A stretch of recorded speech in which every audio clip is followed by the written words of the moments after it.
alarm anybody in this room, but it's just come to my attention that the person to your right is a liar. Also, the person to your left is a liar. Also, the person sitting in your very seats is a liar. We're all liars. What I'm going to do today is I'm going to show you what the research says about why we're all liars, how you can become a lie spotter, and why you might want to go the extra mile and go from lie spotting to truth seeking, and ultimately to trust building. Now, speaking of trust, ever since I wrote this book, Lie Spotting, no one wants to meet me in person anymore. No. They say, it's okay, we'll email you. I can't even get a coffee date at Starbucks. My husband's like, honey, deception. Maybe you could have focused on cooking. How about French cooking? So before we get started, what I'm going to do is I'm going to clarify my goal for you, which is not to teach a game of gotcha. Lie spotters aren't those nitpicky kids, those kids in the back of the room that are shouting, gotcha, gotcha. Your eyebrow twitched. You flared your nostril. I watched that TV show, Lie to Me. I know you're lying. No. Lie spotters are armed with scientific knowledge of how to spot deception. They use it to get to the truth, and they do what mature leaders do every day. They have difficult conversations with difficult people, sometimes during very difficult times. And they start up that path by accepting a core proposition. And that proposition is the following: lying is a cooperative act. Think about it. A lie has no power whatsoever by its mere utterance. Its power emerges when someone else agrees to believe the lie. So I know it may sound like tough love, but look, if at some point you got lied to, it's because you agreed to get lied to. Truth number one about lying: lying's a cooperative act. Now, not all lies are harmful. Sometimes we're willing participants in deception for the sake of social dignity, maybe to keep a secret that should be kept secret. We say, nice song. Honey, you don't look fat in that, no. Or we say, favorite of the digerati. You know, I just fished that email out of my spam folder. I'm so sorry. But there are times when we are unwilling participants in deception, and that can have dramatic costs for us. Last year saw $997 billion in corporate fraud alone in the United States. That's an eyelash under $1 trillion. That's 7% of revenues. Deception can cost billions. Think Enron, Madoff, the mortgage crisis, or in the case of double agents and traitors like Robert Hansen or Aldrich Ames, lies can betray our country. They can compromise our security. They can undermine democracy. They can cause the deaths of those that defend us. Deception is actually serious business. This con man, Henry Oberlander, he was such an effective con man, British authorities say he could have undermined the entire banking system of the Western world. And you can't find this guy on Google. You can't find him anywhere. He was interviewed once, and he said the following. He said, look, I've got one rule. And this was Henry's rule. He said, look, everyone is willing to give you something. They're ready to give you something for whatever it is they're hungry for. And that's the crux of it. If you don't want to be deceived, you have to know, what is it that you're hungry for? And we all kind of hate to admit it. You know, we kind of wish we were better husbands, better wives, smarter, more powerful, taller, richer. The list goes on. Lying is an attempt to bridge that gap, to connect our wishes and our fantasies about who we wish we were, how we wish we could be, with what we're really like. And boy, are we willing to fill in those gaps in our lives with lies. On a given day, studies show that you may be lied to anywhere from 10 to 200 times. Now, granted, many of those are white lies. But in another study, it showed that strangers lied 3 times within the first 10 minutes of meeting each other. Now, when we first hear this data, we recoil. We can't believe how prevalent lying is. We're essentially against lying. But if you look more closely, the plot actually thickens. We lie more to strangers than we lie to coworkers. Extroverts lie more than introverts. Men lie 8 times more about themselves than they do other people. Women lie more to protect other people. If you're in an average married couple, you're going to lie to your spouse in 1 out of every 10 interactions. Now, you may think that's bad. If you're unmarried, that number drops to 3. Lying's complex. It's woven into the fabric of our daily and our business lives. We're deeply ambivalent about the truth. We parse it out on an as-needed basis, sometimes for very, very good reasons, and other times just because we don't understand the gaps in our lives. That's truth number 2 about lying. We're against lying, but we're covertly for it in ways that our society has sanctioned for centuries and centuries and centuries. It's as old as breathing. It's part of our culture. It's part of our history. Think Dante, Shakespeare, the Bible, news of the world. Lying has evolutionary value to us as a species. Researchers have long known that the more intelligent the species, the larger the neocortex, the more likely it is to be deceptive. Now, you might remember Coco. Does anybody here remember Coco the gorilla, who was taught sign language? Coco was taught to communicate via sign language. Here's Coco with her kitten. It's her cute little fluffy pet kitten. Coco once blamed her pet kitten for ripping a sink out of the wall. We're hardwired to become leaders of the pack. It starts really, really early. How early? Well, babies will fake a cry, pause, wait to see who's coming, and then go right back to crying. 1-year-olds learn concealment. 2-year-olds bluff. 5-year-olds lie outright. They manipulate via flattery. 9-year-olds, masters of the cover-up.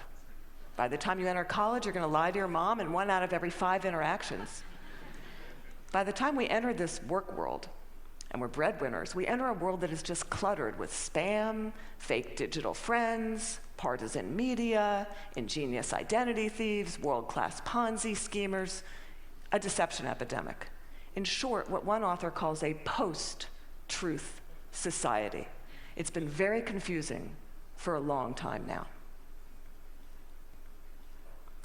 What do?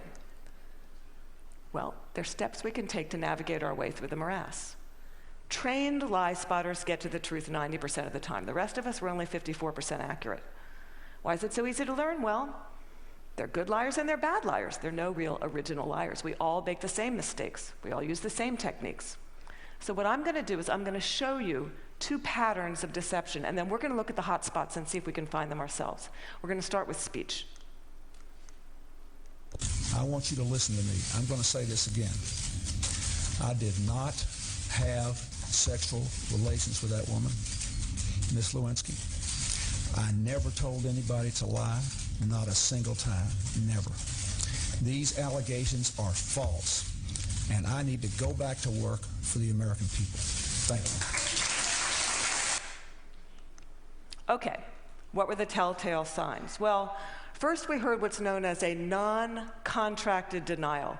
Studies show that people who are overdetermined in their denial will resort to formal rather than informal language. We also heard distancing language, that woman. We know that liars will unconsciously distance themselves from their subject using language as their tool. Now, if Bill Clinton had said, well, they tell you the truth, or Richard Nixon's favorite, in all candor, he would have been a dead giveaway for any lie spotter that knows that qualifying language, as it's called, qualifying language like that, further discredits the subject. Now, if he had repeated the question in its entirety, or if he had peppered his account with a little too much detail, and we're all really glad he didn't do that, he would have further discredited himself. Freud had it right. Freud said, look, there's much more to it than speech. No mortal can keep a secret. If his lips are silent, he chatters with his fingertips, and we all do it. No matter how powerful you are, we all chatter with our fingertips. I'm going to show you Dominique Strauss-Kahn with Obama, who's chattering with his fingertips. Now, this brings us to our next pattern, which is body language. With body language, here's what you got to do. You really got to just throw your assumptions out the door. Let the science temper your knowledge a little bit. Because we think liars fidget all the time. Well, guess what? They're known to freeze their upper bodies when they're lying. We think liars won't look in the eyes. Well, guess what? They look you in the eyes a little too much just to compensate for that myth. We think warmth and smiles convey honesty, sincerity, but a trained lie spotter can spot a fake smile a mile away. Can you all spot the fake smile here? You can consciously contract the muscles in your cheeks, but the real smile's in the eyes. The crow's feet of the eyes, they cannot be consciously contracted, especially if you overdid the Botox. Don't overdo the Botox. Nobody will think you're honest. And now we're going to look at the hot spots. Can you tell what's happening in a conversation? Can you start to find the hot spots, to see the discrepancies between someone's words and someone's actions? Now, I know it seems really obvious, but when you're having a conversation with someone that you suspect of deception, attitude is by far the most overlooked but telling of indicators. An honest person is going to be cooperative. They're going to show they're on your side. They're going to be enthusiastic. They're going to be willing and helpful in getting you to the truth. They're going to be willing to brainstorm, name suspects, provide details. They're going to say, hey, maybe it was those guys in payroll that forged those checks. They're going to be infuriated if they sense they're wrongly accused throughout the entire course of the interview, not just in flashes. They'll be infuriated throughout the entire course of the interview. And if you ask someone honest, what should happen to whoever did forge those checks? An honest person is much more likely to recommend strict rather than lenient punishment. Now, let's say you're having that exact same conversation with someone deceptive. That person may be withdrawn, look down, lower their voice, pause, be kind of herky-jerky. Ask a deceptive person to tell their story. They're going to pepper it with way too much detail in all kinds of irrelevant places. And then they're going to tell their story in strict chronological order. And what a trained interrogator does is they come in, and in very subtle ways, over the course of several hours, they will ask that person to tell their story backwards. And then they'll watch them squirm and track which questions produce the highest volume of deceptive tells. Why do they do that? Well, we all do the same thing. We rehearse our words, but we rarely rehearse our gestures. We say yes, we shake our heads no. We tell very convincing stories, we slightly shrug our shoulders. We commit terrible crimes, and we smile at the delight in getting away with it. Now, that smile is known in the trade as duping delight, and we're going to see that in several videos moving forward, but we're going to start. For those of you that don't know him, this is presidential candidate John Edwards, who shocked America by fathering a child out of wedlock. We're going to see him talk about getting a paternity test. See now if you can spot him saying yes while shaking his head no, slightly shrugging his shoulders, lots of I'd be happy to participate in one. I know that it's not possible that this child could be mine because of the timing of events, so I know it's not possible. Happy to take a paternity test and would love to see it happen. Are you going to do that soon? Is there somebody that you can't? I'm only one side. I'm only one side of the test, but I'm happy to participate in one. Okay, those head shakes are much easier to spot once you know to look for them. Now, there are going to be times when someone makes one expression while masking another that just kind of leaks through in a flash. Murderers are known to leak sadness. Your new joint venture partner might shake your hand, celebrate, go out to dinner with you, and then leak an expression of anger. And we're not all going to become facial expression experts overnight here, but there's one I can teach you that's very dangerous and that's easy to learn, and that's the expression of contempt. Now, with anger, you've got two people on an even playing field.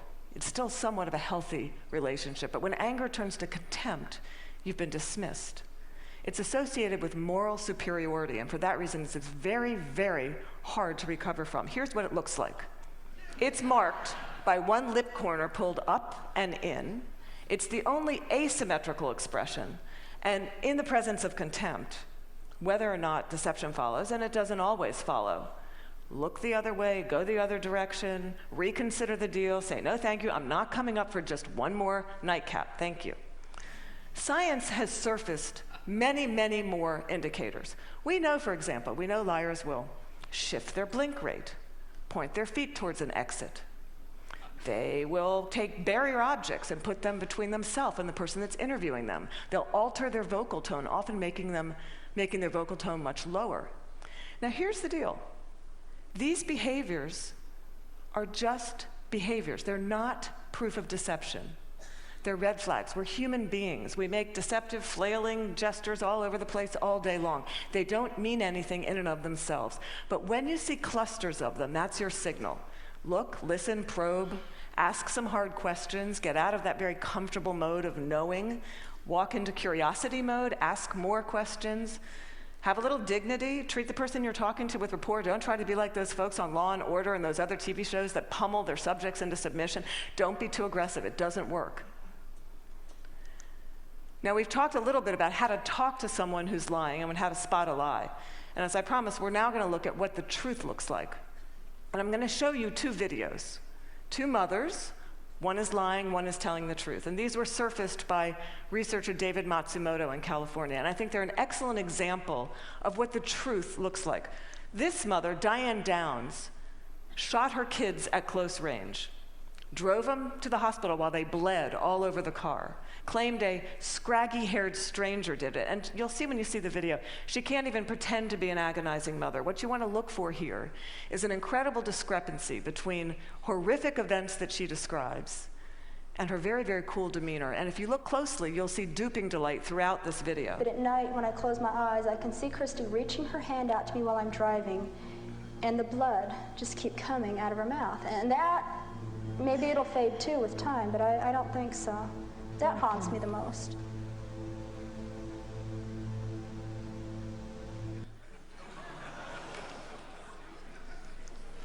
Now I'm going to show you a video of an actual grieving mother, Erin Runyon, confronting her daughter's murderer and torturer in court. Here you're going to see no false emotion, just the authentic expression of a mother's agony.